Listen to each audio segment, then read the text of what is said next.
Hello વિદ્યાર્થી મિત્રો, રાધે રાધે.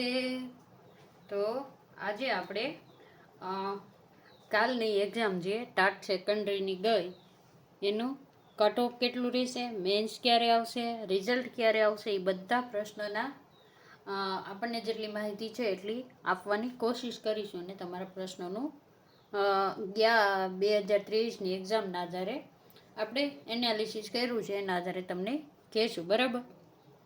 તો વિડીયો સારો લાગે તો ચેનલને સબસ્ક્રાઈબ કરી દેજો, વિડીયોને લાઈક કરી દેજો અને કમેન્ટ પણ કરી દેજો. બરાબર?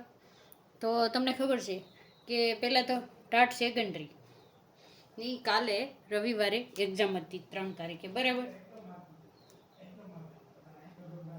તો કે કેટલા વિદ્યાર્થીઓએ પરીક્ષા આપી છે? તો કે 1,82,000ની આજુબાજુ લોકોએ પરીક્ષા આપી છે. બરાબર? કેટલાય આપી છે? 1,82,000ની આજુબાજુ. ઘણાને થોડોક ઇસ્યુ આવ્યું હતું કે લોકેશન પ્રમાણે સેન્ટર નહોતા મળ્યા ને એવું બધું, નગર તો 2 લાખ ઉપર વહી જાત. પણ 1,82,000ની આજુબાજુ તમારે ગણીને ચાલવાનું છે, એટલા લોકોએ એક્ઝામ આપી છે. બરાબર? એમાં પણ છે ને ઇંગ્લિશ છે, ઘણા પેપર, એક તો પહેલું પેપર રહ્યું ને તમારું, એ બધા એમ કહે છે લેન્ધી હતું થોડુંક. પછી ઇંગ્લિશ થોડું કેવું હતું ખબર?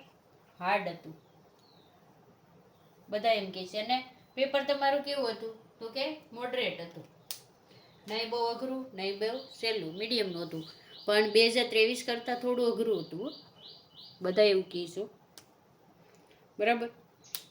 તો કે કટ ઓફ કેટલું રહેશે? તો 2023માં તમે જોયું હોય ને તો કટ ઓફ છે ને તમને 70% આપી દીધું. કેટલા આપ્યું હતું? 70 માર્ક આવે એટલે તમે મેન્સ આપી શકો. અને ગઈ વખતે મેન્સમાં 40,000 થી 42,000 વિદ્યાર્થીઓ હતા. બરાબર? એટલાને સિલેક્ટ કર્યા હતા. પણ આ વખતે હજી 70 તો આપણે કહી જ છીએ, 35% લેખે. બરાબર? 35% લેખે 70. ગયા વખતે પણ 35% લેખે હતું. એટલે 70નું કટ ઓફ આવે પૂરી શક્યતા છે. જે વિદ્યાર્થીઓએ કાલે ઘણી એકેડમીના પેપર સોલ્વ કરી લીધા છે, તમે જ્ઞાન લાઈવ છે ને વેબ સંકુલ છે ને કેટલી બધી એકેડમી છે જેણે લાઈવમાં પેપર સોલ્વ કરાવ્યા છે, તો તમને ખબર પડી ગઈ છે તમારે કેટલા માર્ક આવશે. કે જે મિત્રોને 70 ઉપર માર્ક આવતા હોય ને એને મેન્સ એક્ઝામની તૈયારી ચાલુ કરી દેવાની. શું કામ ખબર છે? તો કે ગયા વર્ષે છે ને તમને રિઝલ્ટ જાહેર કર્યું ને પછી 25 થી 30 દિવસનો પૂરો ટાઈમ નહોતો મેન્સ લખવામાં તૈયારી માટે. તો તમને ખબર જ છે કે તો પછી ઘણા રહી પણ ગયા હતા પાછા. લખવાની તો પ્રેક્ટિસ જ કરવી પડશે ને. તો આજથી જ તમે જેને 70 ઉપર માર્ક થતો હોય ને આજથી જ લખવાની પ્રેક્ટિસ શરૂ કરી દેવાની છે. તો કે મેન્સ ક્યારે આવશે?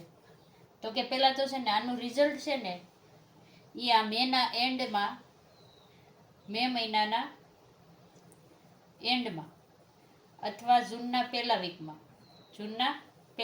આવી જશે. જૂન મહિનાના પહેલા અઠવાડિયામાં. બરાબર? તો કે એનું આવી જશે. એટલે રિઝલ્ટ આવી જાય એટલે તમને થોડા દિવસનો ટાઈમ આપે એટલે તો તમારી મેન્સ એક્ઝામ છે ને જૂનના એન્ડમાં આવી શકે ને અથવા જુલાઈમાં. ક્યારે આવી શકે? જૂન જુલાઈમાં આવી શકે. બરાબર? કા જૂનના